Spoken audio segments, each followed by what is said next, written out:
Hello. ഇന്ന് ഞാനും എൻ്റെ ഹെൻസിബി മാത്രമുള്ളൊരു ദിവസമായിരുന്നേ. ഈ ഒരു വീഡിയോ നമ്മൾ പ്ലാനിലേ ഇല്ലായിരുന്നു കേട്ടോ. അതുകൊണ്ട് തന്നെ രാവിലത്തെ ബ്രേക്ക്ഫാസ്റ്റ് കഴിക്കുന്നത് സ്കിപ്പായി പോയിട്ടുണ്ടേ. ഫസ്റ്റ് തന്നെ എൻ്റെ ഹെൻസി ബേബിക്ക് ഫുഡ് കൊടുക്കുകയാണേ. അപ്പോൾ ഇന്ന് രാവിലെ ഞാൻ ആൾക്ക് സെർലാക്കാണ് കേട്ടോ കൊടുത്തിരുന്നത്. ഹെൻസി ബേബിനെ കയ്യിൽ വെച്ചിട്ട് കുക്ക് ചെയ്യുന്നത് ഒരു ടാസ്ക്കാണ്. അതുകൊണ്ടാണ് കേട്ടോ ഇന്ന് രാവിലെ ഞാൻ സെർലാക്ക് ആക്കിയത്. സെർലാക്ക് നമുക്ക് ഇൻസ്റ്റൻ്റായിട്ട് തന്നെ സെറ്റ് ചെയ്ത് എടുക്കാവുന്നതുകൊണ്ട് ഇങ്ങനെയുള്ള അത്യാവശ്യ ഘട്ടങ്ങളിൽ അതൊരു ഹെൽപ്ഫുള്ളാണ്. നവംബർ പകുതിയായപ്പോഴത്തേക്കും നല്ല മഞ്ഞുണ്ട് കേട്ടോ. അതുകൊണ്ട് തന്നെ ഹെൻസി ബേബീനെ ഞാൻ കുളിപ്പിക്കുന്നത് വാം വാട്ടറിലാണ്. അങ്ങനെ നമ്മൾ ഹെൻസി ബേബിയുടെ കുളിയൊക്കെ കഴിഞ്ഞിട്ട് റൂമിൽ വന്നപ്പോഴാണ് കേട്ടോ ആളുടെ പാമ്പേഴ്സ് കഴിഞ്ഞ കാര്യം ഓർമ്മ വന്നത്. ഈ ഒരു പാമ്പേഴ്സ് നമുക്ക് സാറ്റർഡേ കിട്ടേണ്ടതായിരുന്നേ. ഡെലിവറി ബോയിയുടെ ചെറിയൊരു മിസ്റ്റേക്ക് കാരണം നമുക്കിത് കിട്ടിയത് സൺഡേ ആണ്. ഓൾറെഡി സൺഡേയിൽ യൂസ് ചെയ്യാൻ പാമ്പേഴ്സ് ഉണ്ടായതുകൊണ്ട് ഞാൻ പൊട്ടിക്കാതെ വെച്ചിരുന്നതാണ്.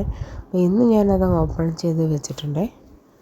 ഹെൻസി ബേബിയുടെ കുളിയൊക്കെ കഴിഞ്ഞുകൊണ്ട് തന്നെ ഞാൻ വിചാരിച്ച ആളൊന്ന് ഉറങ്ങുന്നേ. പക്ഷേ എൻ്റെ പ്രതീക്ഷയിലെല്ലാം തെറ്റിപ്പോയി കേട്ടോ.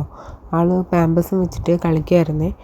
അത്യാവശ്യം ലേറ്റ് ആയതുകൊണ്ട് തന്നെ പിന്നെ ഞാൻ ഹെൻസി ബേബിനെ ഉറക്കിയിട്ട് ഫുഡ് കഴിക്കാമെന്നുള്ള ഒരു തീരുമാനത്തിൽ നിന്ന് മാറിയിട്ട് ഞാൻ ഇന്നലെ കുക്ക് ചെയ്തപ്പോൾ മന്തി റൈസ് കുറച്ചധികം കുക്ക് ചെയ്തിട്ടുണ്ടായിരുന്നേ.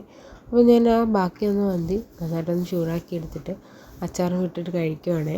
അങ്ങനെ ഞങ്ങൾ രണ്ടാളുടെയും ലഞ്ചൊക്കെ കഴിഞ്ഞിട്ട് ഞാൻ ഹെൻസി ബേബിയും കളിപ്പിച്ച് അവിടെ ഇരിക്കുകയായിരുന്നു. അപ്പോഴത്തേക്കും നമ്മൾ പൊന്നൂസ് വന്നിട്ടുണ്ട്. പൊന്നൂസ് ഇപ്പോൾ 2-3 ദിവസം കൊണ്ട് എന്തെങ്കിലുമൊക്കെ മിസ്സാക്കിയിട്ടോ അല്ലെങ്കിൽ മറന്നിട്ടോ വരുവേ. ഇന്നാൾ മറന്നിട്ട് വന്നത് ലഞ്ച് കിറ്റായിരുന്നു. എന്തായാലും ഭാഗ്യത്തിന് ബസ് തിരികെ പോകുന്നതിന് മുമ്പ് പൊന്നൂസ് അത് ഓർത്തെടുത്തതുകൊണ്ട് തന്നെ നമുക്ക് ആ ഒരു ലഞ്ച് കിറ്റ് കളക്ട് ചെയ്യാൻ പറ്റിയിട്ടുണ്ടായിരുന്നേ. എൻ്റെ പൊന്നൂസിന് ദറസിലെ ക്ലാസ് വരുന്നത് ഈവനിങ് ആണ്. അതുകൊണ്ട് തന്നെ ആൾക്ക് ടീയും സ്നാക്സും ഒക്കെ കൊടുത്തിട്ട് ആളൊന്ന് ഫ്രഷ് ആക്കിയിട്ട് ഞങ്ങൾ നേരെ ദറസിലേക്ക് കൊണ്ടാക്കിയിട്ടുണ്ട്. ഇന്നെൻ്റെ പൊന്നൂസിൻ്റെ ആഗ്രഹം പോലെ തന്നെ നടന്നിട്ടോ. ആളെ മദ്രസയിലേക്ക് കൊണ്ടാക്കാൻ അനിയത്തിക്കുട്ടിയും കൂട്ടിയിട്ടാണ് കേട്ടോ പോയത്. ചാനൽ സബ്സ്ക്രൈബ് ചെയ്യാൻ മറക്കല്ലേ.